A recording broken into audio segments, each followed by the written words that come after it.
Capítulo 11. La llamada de África.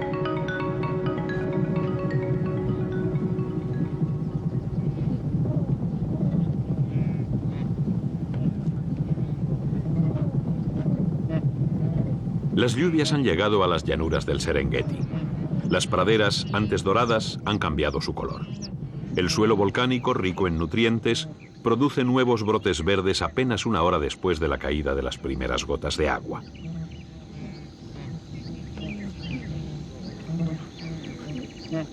Con tal profusión de comida, las manadas de herbívoros cobran nueva vitalidad. Más de 1,5 millones de ñúes concluyen su larga migración que comenzó 3 meses atrás en los bosques de Masai Mara. En la pradera parece haber una celebración de la vida. Todos los animales se muestran excitados y hay una notable actividad entre ellos. Ahora, a principios del mes de enero, el ciclo anual de su migración llega a su fin.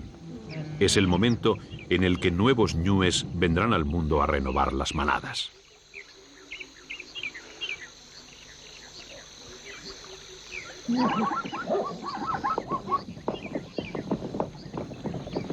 Junto con los ñúes, antílopes y cebras se unen a la larga marcha. También entre ellos el mayor número de crías vendrá al mundo en esta época, cuando el alimento es muy abundante.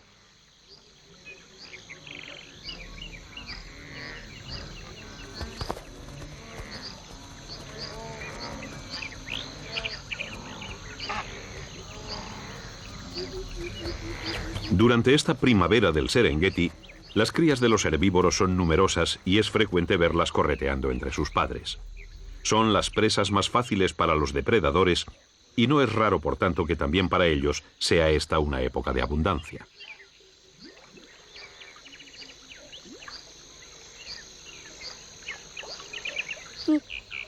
Desde lo alto de un kopje, una de las islas graníticas de las llanuras, una pareja de guepardos otea el horizonte. Las cebras son presas demasiado voluminosas y fuertes para ellos, pero a falta de las gráciles gacelas Thompson, uno de los guepardos intenta probar suerte con ellas. Con un poco de fortuna, tal vez pueda alcanzar a alguna de las crías del grupo.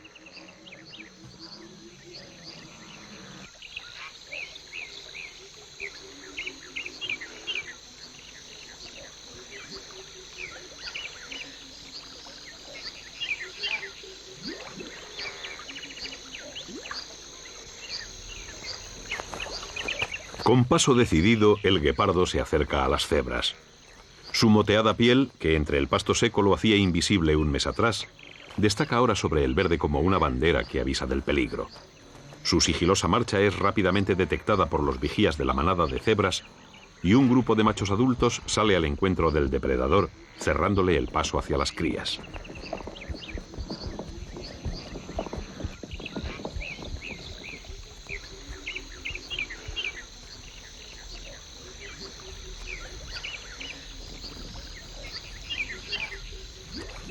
El guepardo no tiene fuerza suficiente para matar a tan formidables guardianes y estos vacilan ante la piel moteada que tanto les recuerda al más poderoso leopardo.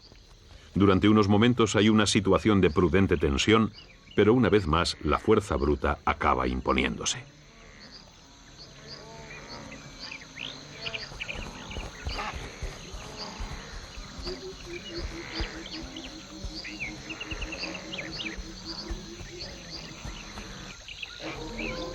Para los grupos de ñúes ha llegado el momento de los nacimientos. Las hierbas recientes alcanzan en esta época su máximo contenido en minerales y nutrientes, lo que permite a las hembras producir más leche y de mayor contenido nutritivo. Grupos de hembras se juntan para parir. Entre las gestantes se puede ver a algunas con las patas delanteras de sus crías asomando.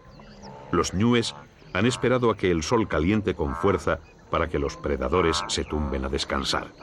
Entonces, a media mañana, los partos se suceden en las praderas.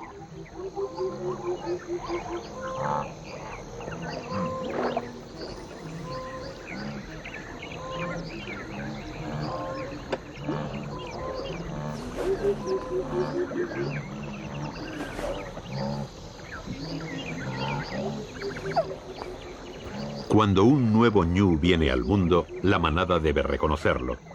Es importante que su olor quede grabado entre los animales de su grupo, y la primera que lo hace es la propia madre. El siguiente paso consiste en comerse la placenta, de forma que evita el olor de la sangre que atraería a los carnívoros. Además, es un alimento que le devuelve gran cantidad de vitaminas y minerales que ha perdido durante la gestación y el parto.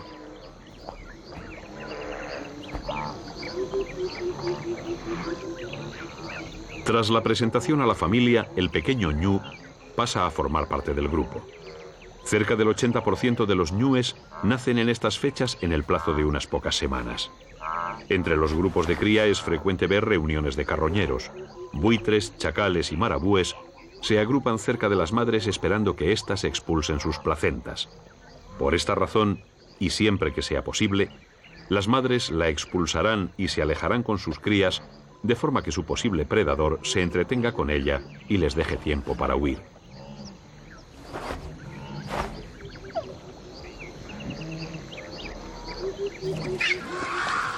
Son estas bolsas repletas de líquido amniótico las que atraen a los carroñeros que se afanan por llegar a una porción de tan suculento festín.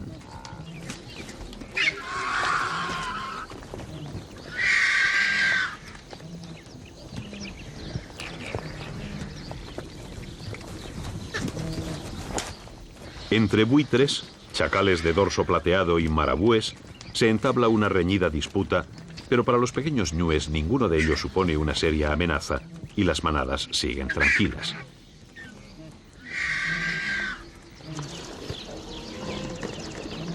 Durante el momento del parto, las hembras son muy vulnerables. Aunque eligen las horas en que menos probabilidad tienen de ser atacadas, siempre puede haber algún león o hiena solitarios que se vean atraídos por la hembra postrada o la indefensa cría.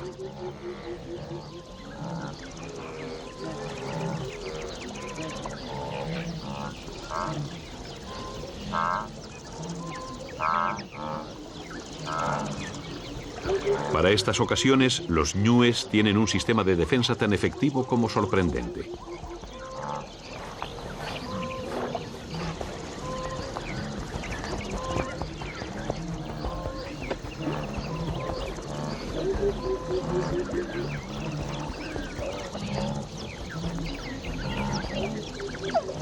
En caso de verse amenazadas, o si algo las asusta durante el parto, las hembras pueden cortar el proceso radicalmente y emprender la huida para continuar el alumbramiento cuando vuelven a sentirse seguras.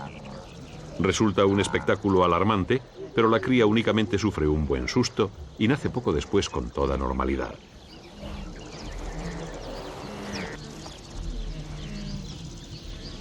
Es un arma más con la que cuentan los ñúes para sobrevivir en un ecosistema donde son la presa principal de los predadores más poderosos.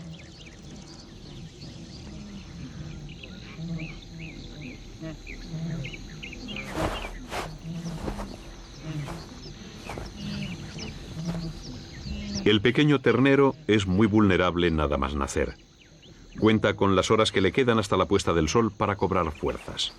Luego, los cazadores de la sabana dejarán su descanso y buscarán las presas más fáciles. Por esta razón, las fuerzas le llegan rápidamente. Algunas crías se sostienen en pie a los 3 minutos de nacer y la mayoría lo harán a los 5. Con tan solo una semana, todas correrán a 50 kilómetros por hora.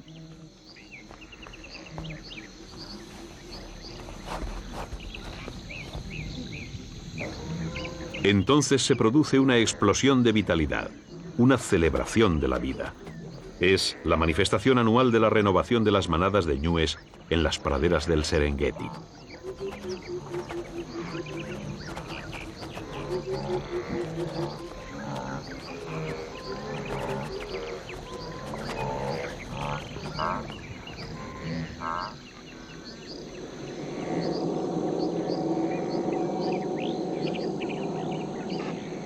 Desde las infinitas planicies tanzanas, entramos en Kenia para seguir disfrutando de la fauna del este de África.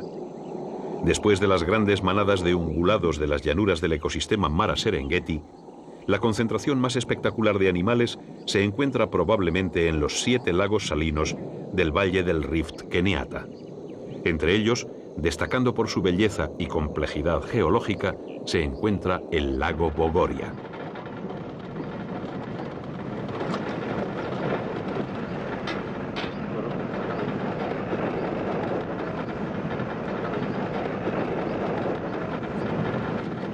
Más de 1 millón de flamencos se reúnen en las aguas poco profundas del Bogoria. En el año 1979, las aguas del lago, procedentes de las lluvias en su totalidad, subieron de nivel de forma alarmante, inundando los terrenos y las pistas adyacentes. Esta aparente catástrofe tuvo como contrapartida la llegada de gran número de flamencos que hasta entonces residían en el cercano lago Nakuru. Desde entonces sus orillas se tiñen de rosa todos los años y Bogoria se ha convertido en un centro de peregrinación para los ornitólogos de todo el mundo. A su riqueza ornitológica, el lago añade el atractivo de sus numerosos géiseres y humeantes emanaciones de aguas sulfurosas.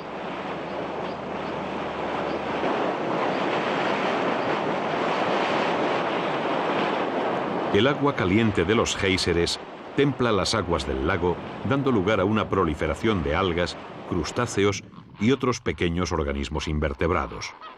Como consecuencia, las orillas se llenan de flamencos que acuden por millares a darse un festín en las aguas someras del Bogoria. No hace mucho los flamencos se concentraban en gran número en el lago Nakuru, pero la contaminación de sus aguas, provocada por los vertidos del pueblo cercano del mismo nombre, expulsaron a gran parte de las aves hacia este otro lago un poco más hacia el norte. Ahora, las aguas del Bogoria ofrecen un espectáculo incomparable.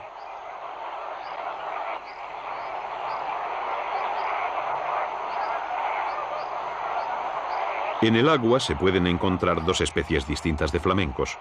Una de ellas, el flamenco rosado, es la mayor de las 4 especies de flamenco que hay en el mundo.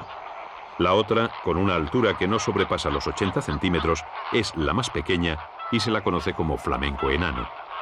Los flamencos enanos son mucho más numerosos. Se alimentan de algas cianofíceas que proliferan en las aguas alcalinas de la orilla, por lo que suelen formar el cinturón de aves que bordea estos lagos salados. Mientras tanto, los flamencos rosados comerán en aguas más profundas o en la desembocadura de los ríos cercanos, allí donde haya un agua menos salina, repleta de pequeños crustáceos y larvas de insecto. Unos y otros se congregan en Bogoria superando el 1 millón de individuos, una de las manifestaciones del reino animal por las que merece la pena viajar hasta tan lejos.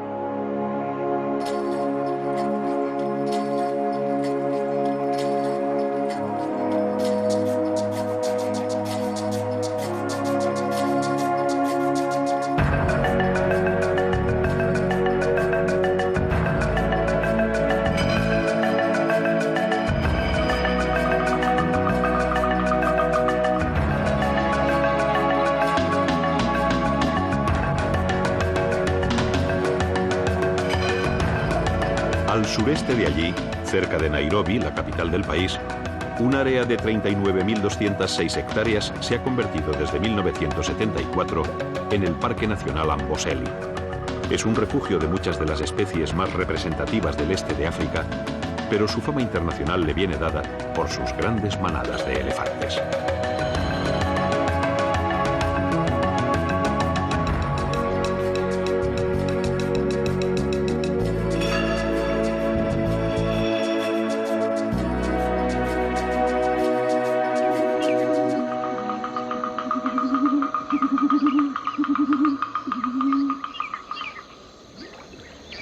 Los elefantes son una constante dentro del parque. Para el visitante son la máxima atracción y sus grupos numerosos se observan fácilmente poco después de entrar en Amboseli. Era el lugar ideal para que la expedición estudiara y filmara a estos animales y los problemas que tienen para su supervivencia.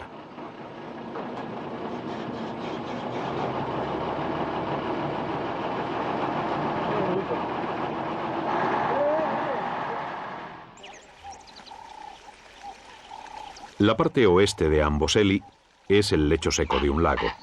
Después de las lluvias, cuando el parque vuelve a ser verde, el lago se encharca y atrae a los elefantes que disfrutan de esta húmeda tregua estacional que dura apenas un par de meses.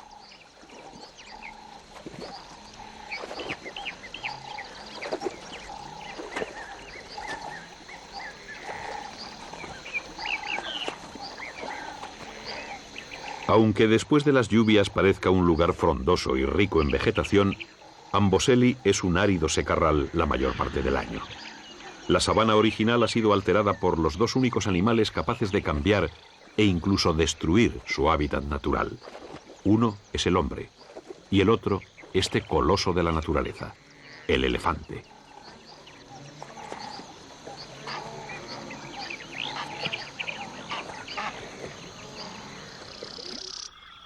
Los elefantes están alterando el paisaje de muchos de los parques donde se les protege.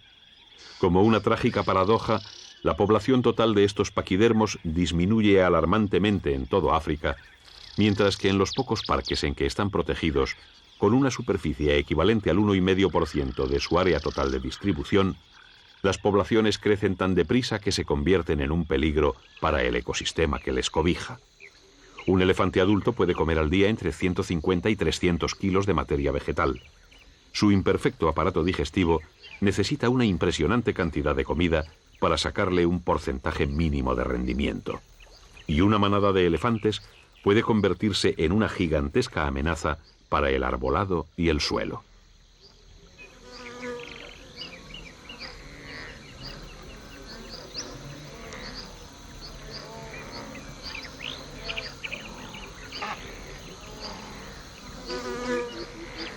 En el bosque de acacias y palmeras de Amboseli, los elefantes encuentran comida en abundancia. Entre las manadas del santuario aún se pueden encontrar animales como este, ejemplares adultos que cargan grandes y lustrosos colmillos, una imagen frecuente a principios de siglo y que hoy se ha convertido en algo insólito.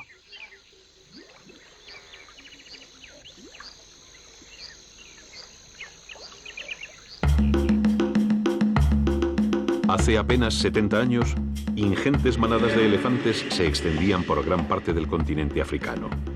El impresionante porte del más grande de los mamíferos terrestres atrajo hasta aquí a los cazadores de todo el mundo, y los grandes colmilludos acabaron por convertirse en un triste recuerdo.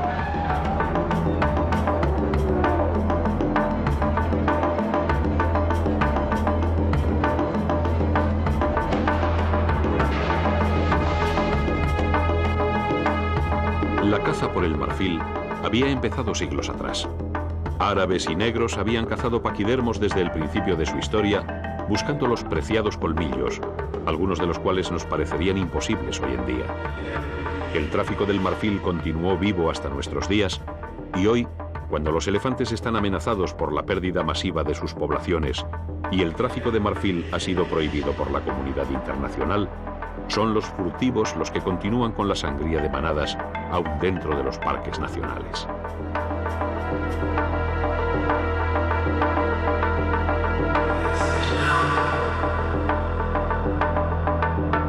En los años 70, más de la mitad de los elefantes africanos habían sido abatidos a tiros.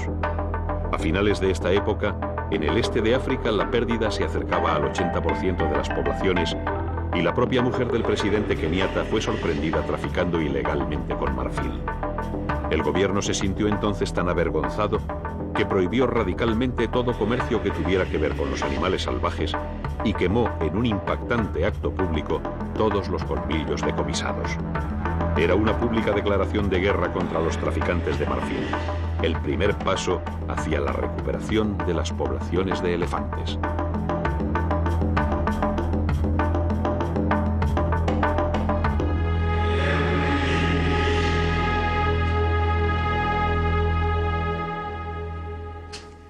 Pero el tráfico clandestino de colmillos con destino a países asiáticos aún sigue existiendo. Muchos animales mueren por los furtivos y algunos, como este pequeño huérfano, se salvan de milagro de las balas asesinas.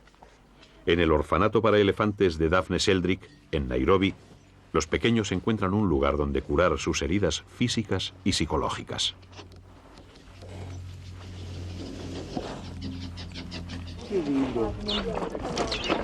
Los pequeños elefantes que han perdido de forma traumática a su familia necesitan un cuidado constante. En condiciones normales estarían vigilados por sus madres y tías de forma permanente, y en el orfanato necesitan de varios encargados que les cuiden y les enseñen conceptos tan importantes como familia y grupo para que puedan ser reintroducidos en su medio natural y sean adoptados por un grupo de elefantes algún día.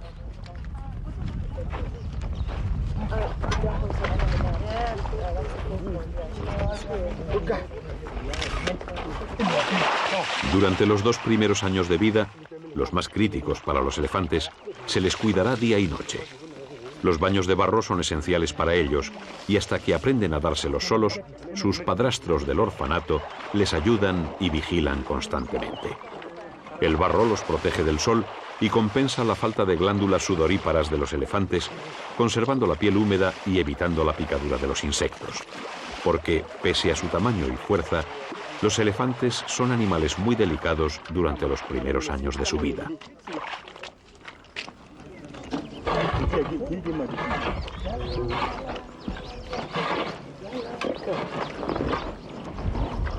Poco a poco, el trauma causado por los furtivos se va superando gracias a los cuidados de Daphne y sus hombres. Los elefantitos han encontrado una nueva familia y descubren que los humanos también pueden ser buenos y cariñosos. Después de algunos meses, se les vuelve a ver alegres y confiados, disfrutando de los baños de barro y arena como lo harían bajo el cuidado de sus desaparecidas madres.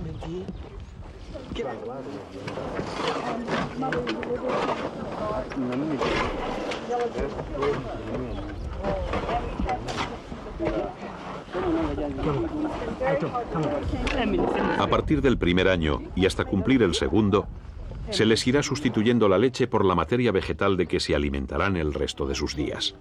Este destete artificial será el paso previo a la readaptación de los pequeños elefantes a su medio natural. Gracias al orfanato, habrán superado una etapa muy dura de sus vidas.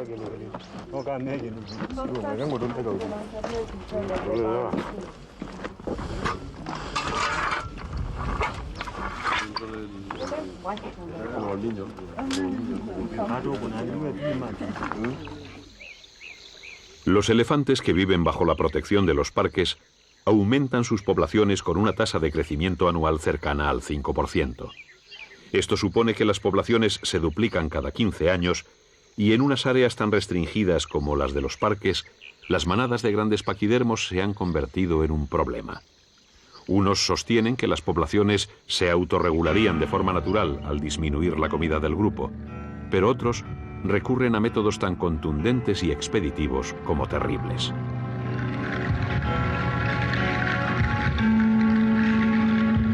En algunos parques, los propios guardas son los encargados de controlar las poblaciones. Familias enteras son sacrificadas con armas automáticas. Cuando se dispara contra un grupo no pueden dejarse supervivientes, porque entre animales tan unidos a la familia, esto equivaldría a dejar individuos con taras psicológicas que podrían resultar muy peligrosos. Es un espectáculo terrible con el que muchos científicos no están de acuerdo. Una cuestionable ejecución por el bien del conjunto del parque que ha desatado una fuerte polémica entre los conservacionistas de todo el mundo.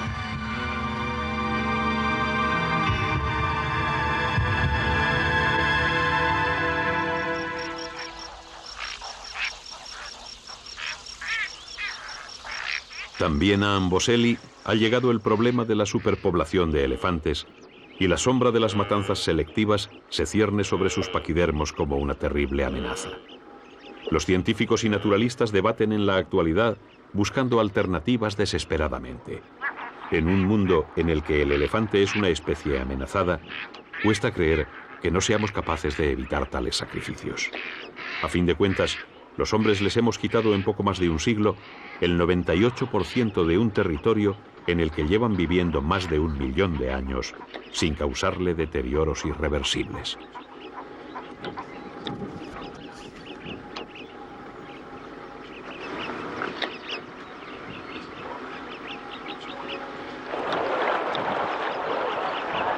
Al norte de Amboseli, en las tierras más boscosas que baña el río Ewaso, vive una tribu cuyos orígenes les unen estrechamente con los Masái.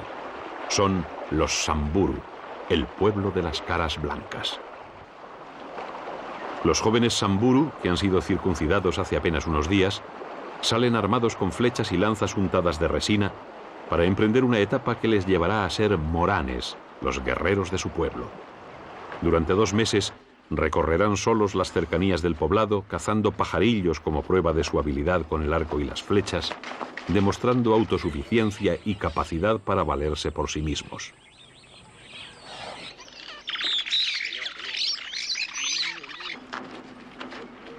Cuando sean moranes, habrán subido en la escala social del poblado y se adornarán con ocre rojo como símbolo de su nueva posición.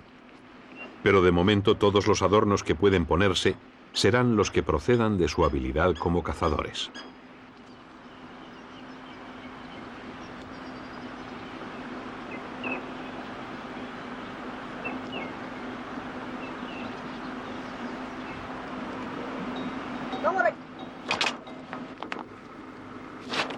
Los pequeños pajarillos que van cayendo abatidos sirven para completar una corona que llevan sujeta a la cabeza con unas cuerdas trenzadas.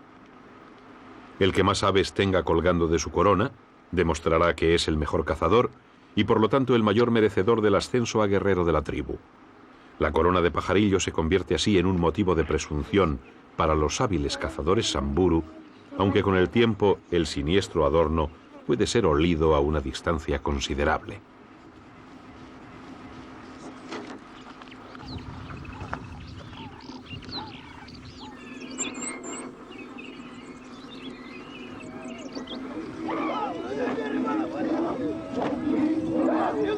Con la llegada de los nuevos guerreros, en el poblado Samburu se organiza una fiesta tradicional.